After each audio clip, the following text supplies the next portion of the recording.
I walked into the city's most exclusive penthouse restaurant wearing a $20 thrifted dress, perfectly prepared to be mocked by my snobby older sister.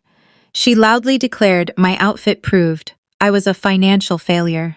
She didn't know I actually owned the entire 55th floor establishment. The restaurant was called Zenith.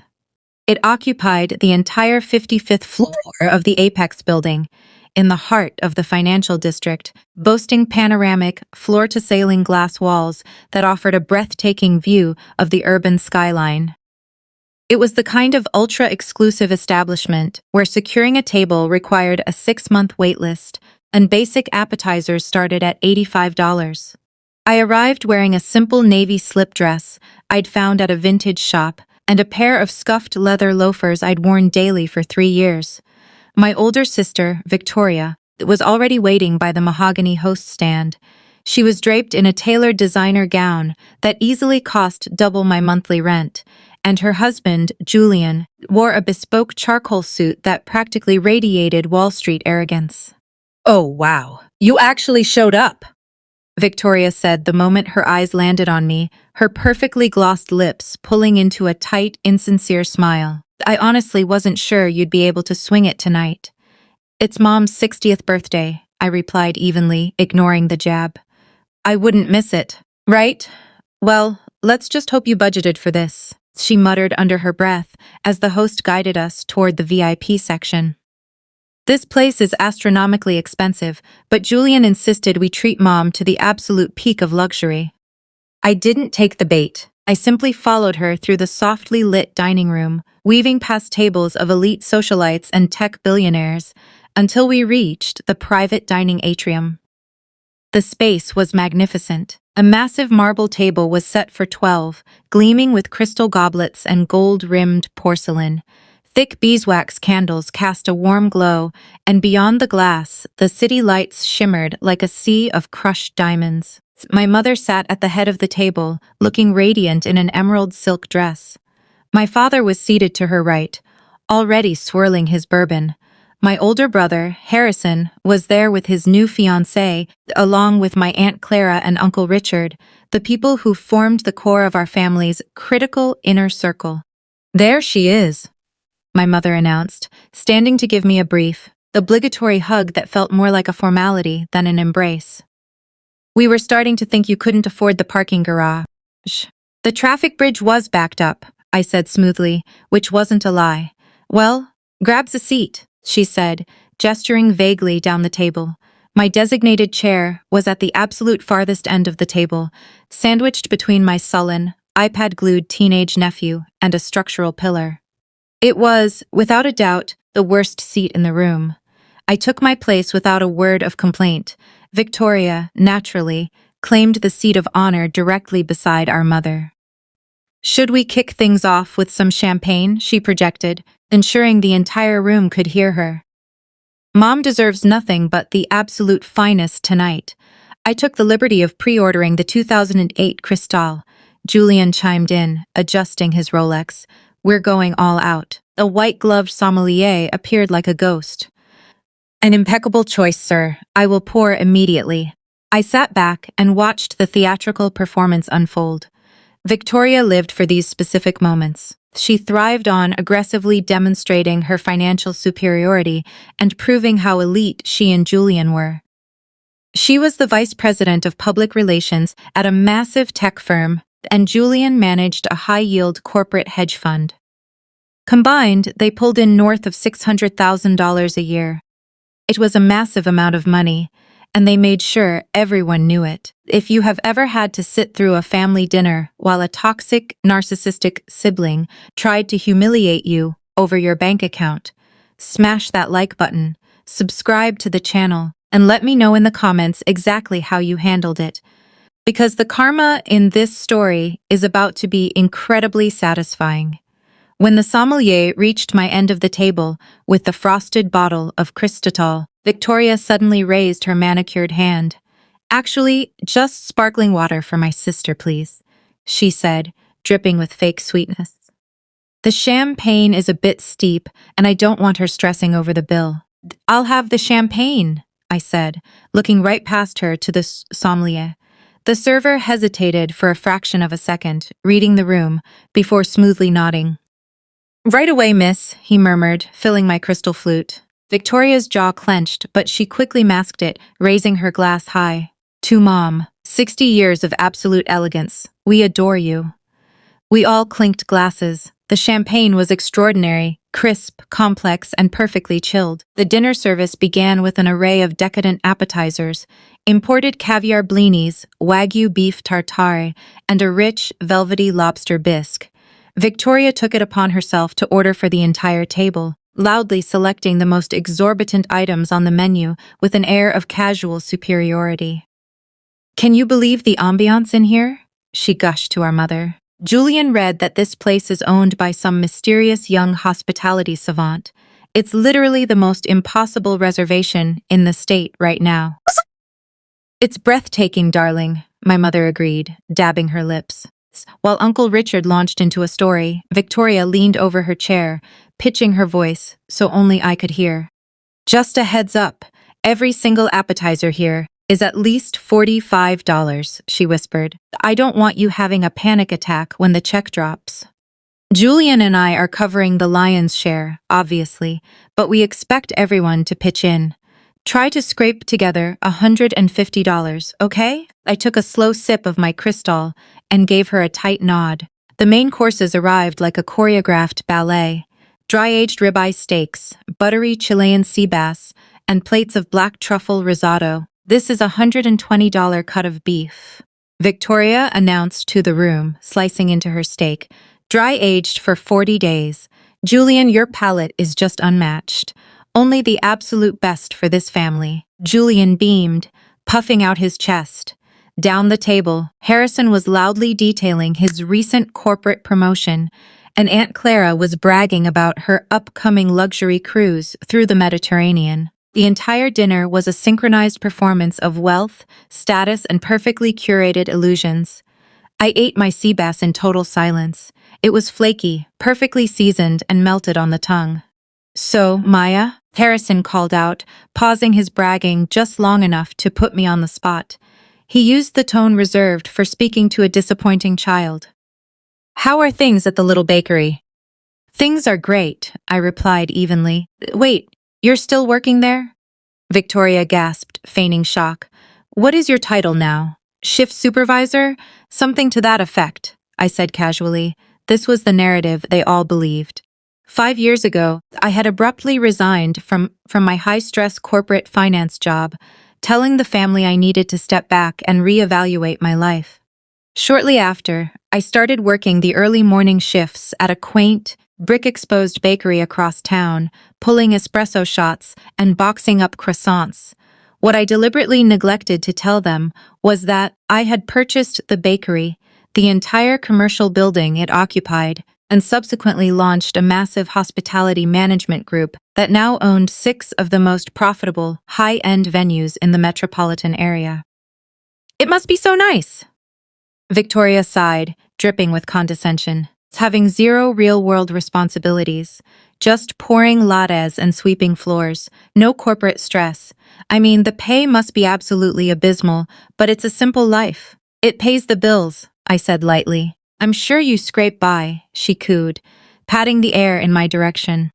There is absolutely no shame in blue-collar work, Maya. Not everyone has the intellect or the drive to survive in the corporate world. My father cleared his throat, looking slightly uncomfortable. All right, Victoria, give it a rest. What? I'm being deeply supportive, Victoria defended, eyes wide with mock innocence. I think it's sweet that she's found a little hobby that keeps her busy, even if it lacks any real ambition. My mother hastily changed the subject to her upcoming golf tournament, and the lavish feast pressed on. Servers brought out extravagant sides, lobster mac and cheese, wild mushrooms, and gold leaf-dusted artisan breads. Dessert was an absolute spectacle, flaming baked Alaskas and imported artisan cheeses that smelled delightfully pungent. This dinner has to be setting you back thousands, Aunt Clara said, eyeing the sprawling feast with wide eyes.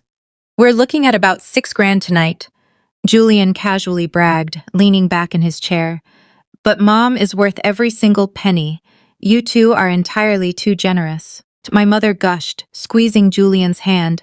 As the dessert plates were cleared away, Victoria leaned all the way back toward my end of the table. So, about that $150. Are you going to need to put it on a credit card? Or did you bring cash? Because I am not covering your share. I've got it covered, I replied. Good, she whispered loudly enough for Julian to hear. Because frankly, I wasn't even sure if you belonged in a place like this tonight. Julian smirked, taking a slow sip of his bourbon. I carefully folded my linen napkin and placed it on the marble table. Right at that exact moment, the heavy oak doors to the kitchen swung open, and executive chef Laurent Dubois stepped into the dining room. Chef Laurent was an absolute culinary icon. He had earned 2 Michelin stars in Paris before relocating to the States, and he was notoriously private. He despised leaving his kitchen during a busy service and absolutely never mingled with the standard guests, but he was striding directly across the dining room, his crisp white chef's coat immaculate, heading straight for our private atrium, his eyes locked onto mine. Miss Sterling, he greeted, his deep French accent resonating through the suddenly quiet room. I wanted to step out and personally ensure that the tasting menu was executed to your exact specifications this evening. The entire table instantly flatlined. Forks stopped halfway to mouths. Conversations evaporated into thin air. I offered him a warm, genuine smile. The execution was flawless, Laurent. The sea bass was spectacular. Thank you. I am thrilled to hear it, he nodded gracefully. And the atrium, is the climate control adequate? We adjusted the ambient lighting just as you requested. Everything is absolutely perfect, I assured him. He offered a deep, respectful bow. Wonderful. Please, simply signal me if you require anything else. It is always a profound honor to cook for you. He turned on his heel and disappeared back into the kitchen. For 10 agonizing seconds, the silence in the room was so heavy it felt suffocating. No one blinked. No one breathed. Finally, Victoria's voice broke the quiet, trembling with a mix of utter confusion and rising panic. Why did he just call you that? Call me what? I asked, taking a leisurely sip of water. Miss Sterling, why does a Michelin-star chef know your last name? And why on earth is he personally checking on your table? I set my glass down, looking her dead in the eye. Probably because I own the restaurant. The resulting silence was absolute. Even my teenage nephew slowly lowered his iPad, his mouth hanging open. You, what? My mother managed to squeak, her face completely blank. I own Zenith, I said, my voice totally steady. I acquired the space and launched the concept about 3 years ago under my hospitality portfolio. Victoria's face drained of all color, turning a sickly shade of gray. That is a blatant lie. That's physically impossible. Do you know how much this place makes? The gross annual revenue sits at roughly 4.5 million. I corrected her cleanly. After overhead payroll and ingredient sourcing, it remains my most profitable flagship venue. Flagship? My father echoed, his brow furrowing in shock. What do you mean, flagship? I own 6 upscale venues across the city, I explained calmly, leaning back in my chair. Zenith is the crown jewel, but I also own the French Brasserie downtown, the massive steakhouse in the financial sector, the Speakeasy Lounge on 4th Street, a boutique seafood spot by the harbor, and the bakery where I started out. Oh, and I purchased the commercial real estate for 3 of those locations. Julian was already frantically typing on his phone beneath the table. Oh my God, he choked out, his eyes bulging as he stared at his screen. Sterling Hospitality Management. It's real, she's not lying. He shoved the glowing screen into Victoria's face. I could clearly see the sleek corporate website. It featured my professional headshot, a scrolling gallery of my high-end restaurants, and the bold Forbes feature estimating my company's yearly revenue at over $22 million. But you work at the bakery, Victoria stammered, her voice cracking as her entire reality shattered. You wear an apron. You make coffee. I make coffee because I genuinely enjoy it, I said, staring her down. I bought that struggling bakery 7 years ago, as my first major investment. I still work the morning shifts once a week because it keeps me grounded and reminds me exactly how hard I worked to build my empire. Harrison looked at me like I was an alien life form. How the hell did you afford to buy a bakery in the first place? I saved every single dime from my corporate finance career, I explained. While you guys were leasing luxury cars and buying designer watches, I lived in a terrible studio apartment and ate ramen. When I accumulated $80,000 in liquid cash, I bought the failing bakery. I spent a year making it wildly profitable, leveraged the success to buy the building, and snowballed the profits into the next venue. But that was only 7 years ago. Aunt Clara gasped, clutching her pearls. 7 years of working 90-hour weeks, I countered. 7 years of mastering supply chains, negotiating commercial leases, and building a brand from the ground up. My mother pressed a trembling hand to her collarbone. Maya, why on earth didn't you ever tell us? I tried, I said, letting a sliver of exhaustion slip into my voice. 5 years ago, when I secured the funding for my sec restaurant, I invited everyone to the ribbon cutting. You all claimed you were too busy. When I finally opened Zenith, I called to tell you the news, and you spent 30 minutes talking over me to brag about Victoria's new corner office. Victoria's eyes rapidly filled with hot, humiliating tears, her lower lip trembling violently. Every single time I tried to share a milestone, I continued, my voice echoing in the quiet room, someone in this family either belittled it or completely ignored it to focus on Victoria. So, I stopped trying. I let you all believe I was the pathetic sister pouring coffee. It was significantly easier than constantly begging my own family to be proud of me. Right on cue, the polished maitre d' stepped up to the table, carrying a sleek black leather checkbook. The finalized bill, Mr. Julian, he murmured, placing it gently on the table. Julian flipped it open automatically. His eyes scanned the bottom line, and whatever color was left in his face completely vanished. $6,250, he whispered, sounding like he might physically be ill. Oh, put your wallet away, Julian, I said casually, pulling my phone from my purse and tapping the screen twice. I'm voiding the entire check. The meal is fully comped. Consider it my birthday gift to Mom. You can't do that, Victoria protested weakly, her voice completely broken. I am the sole owner of the establishment, Victoria, I interrupted, my tone cold as ice. I can comp whatever I please. Before anyone could say another word, Chef Laurent returned to the atrium, cradling a dusty, incredibly rare bottle of wine. Miss Sterling, I thought your mother might appreciate a taste from your private cellar to conclude her celebration. He smiled, presenting a 1990 Romanée Conti. He uncorked it with expert precision and poured a small splash into my mother's glass. She lifted the glass with a shaking hand, taking a blind sip, clearly too paralyzed by the last 5 minutes to even taste the vintage wine. It's magnificent, she breathed. When the chef departed again, my father finally found his voice, looking at me with immense regret. $22 million in revenue, he muttered, and we sat around feeling pity for you. I know, I said. I tried to slip you a check for groceries last Thanksgiving, he recalled, rubbing his eyes in shame. I thought you were drowning. I appreciated the gesture, Dad, I told him sincerely, but I haven't been drowning in a very long time. Victoria was openly sobbing now, her mascara running down her perfectly contoured cheeks. I have been so incredibly cruel to you, she cried, hiding her face in her hands. I made you feel so worthless tonight. Yes, I agreed flatly. You did.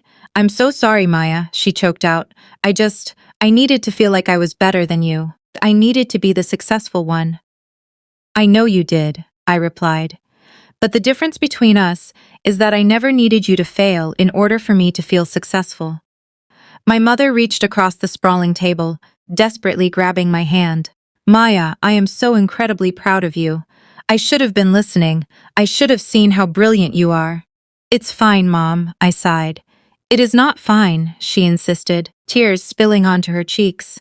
I am your mother and I made you feel invisible. Harrison abruptly cleared his throat, desperately trying to break the heavy emotional tension.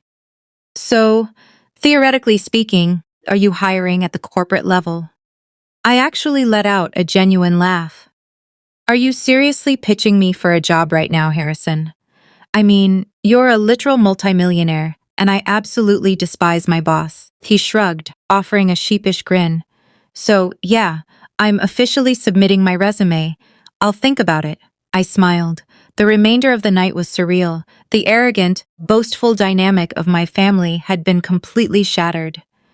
They asked me endless questions about my properties, my staff, and my investments, looking at me with a level of respect they had withheld for my entire life. They finally saw the woman I had built myself into rather than the failure they needed me to be.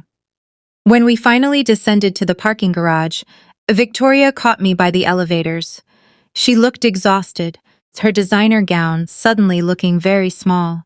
"Can we please get coffee this week?" she asked, her voice quiet and stripped of all its usual venom. "Just the two of us. I want to actually hear about your life. I promise I'll just listen." "I'd like that, Victoria," I told her. My mother kissed my cheek before getting into my father's car. "My brilliant daughter," she whispered. "I'm so sorry it took a $6,000 dinner for me to open my eyes." "You see me now," I said. "That's all I ever wanted." I climbed into my old, reliable sedan and drove through the illuminated city streets, passing 3 of the brightly lit restaurants I owned. My phone vibrated endlessly in the passenger seat, texts from my aunt, an apology from Julian, and a calendar invite from Victoria. I smiled to myself, turning up the radio. Tomorrow morning, my alarm would go off at 4:30 a.m. I would drive to my bakery, tie an apron around my waist, and happily pull espresso shots for the early commuters. I would continue to live exactly as I always had, quietly, fiercely, and completely on my own terms. But tonight, the ghosts of my family's low expectations were finally laid to rest. And honestly, it was the best dessert I had ever tasted.